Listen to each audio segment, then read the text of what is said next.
Bienvenue sur votre chaîne préférée Akhbar el-Bled de Hassan Atlemsen. D'énormes potentialités touristiques en Algérie, négligées par la junte militaire de généraux dictateurs qui dirigent le pays. Le National Geographic qualifie l'Algérie de géant touristique caché et pointe du doigt les obstacles qui entravent le tourisme. L'Algérie est-elle la prochaine grande destination de voyage en Afrique? C'est la question que se pose l'envoyé spécial dans le pays de National Geographic. Si le journaliste de la prestigieuse chaîne de télévision ne tarit pas d'éloges sur un pays dont les anciennes villes fortifiées, les ruines romaines et les sables sans fin du Sahara en font un géant touristique, inconnu caché à la vue de tous, il pointe du doigt les carences qui pénalisent la destination Algérie.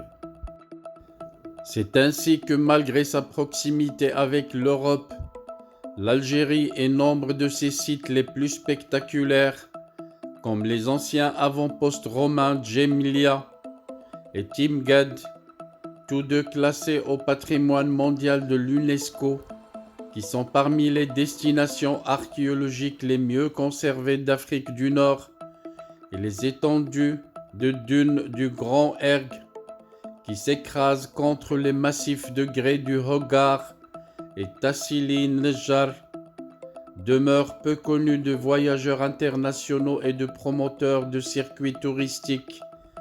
Selon le chercheur André Farran, du think tank américain Atlantic Council, l'Algérie est l'un des endroits les plus difficiles à visiter au monde. D'ailleurs, sur les quelques 2 millions de touristes officiels qui y arrivent chaque année, la plupart sont des membres de la diaspora algérienne qui rentrent chez eux pour rendre visite à leur famille. Seuls quelques-uns sont des visiteurs étrangers, selon André Farran. D'après National Geographic, parmi les entraves au développement du tourisme en Algérie, on peut citer les obstacles bureaucratiques, les difficultés d'obtenir un visa, mais surtout un legs culturel et psychologique d'un profond sentiment anti-occidental. L'attitude hostile, voire indifférente dans les meilleurs des cas envers les touristes, est également mentionnée par la chaîne internationale qui y rajoute une promotion inexistante, absence de personnel bien formé, témoin d'un désintérêt du gouvernement pour le tourisme en raison de la domination du secteur des hydrocarbures sur l'économie algérienne.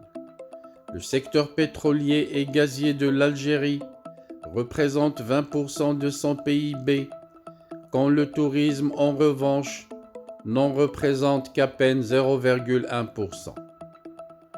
La malédiction du pétrole infecte tout, raconte André Farran à National Geographic. L'industrie donne à l'État algérien l'argent dont il a besoin pour éviter le dur labeur de développer des secteurs plus complexes comme le tourisme. C'est pourquoi, résume le site anglophone, vous pouvez encore passer des jours en Algérie sans voir un touriste.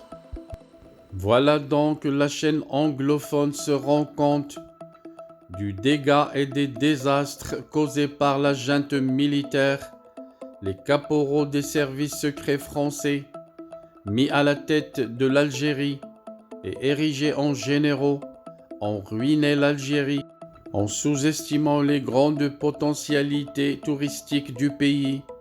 Normal, la junte militaire, les généraux dictateurs cherchent la facilité.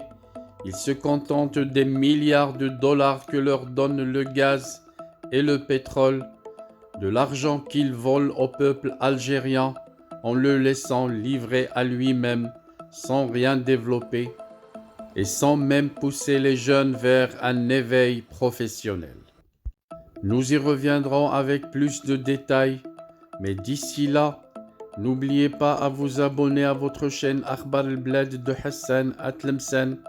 Et si vous l'êtes déjà, n'oubliez surtout pas de cliquer sur la cloche pour être sûr de recevoir à chaque fois qu'il y a du nouveau sur la chaîne, le bip qui vous avise et qui vous invite à y aller pour être toujours les premiers à écouter la nouvelle vidéo, les premiers à suivre les nouveautés et les informations sur votre chaîne Akhbar al-Blad de Hassan Atlemsen.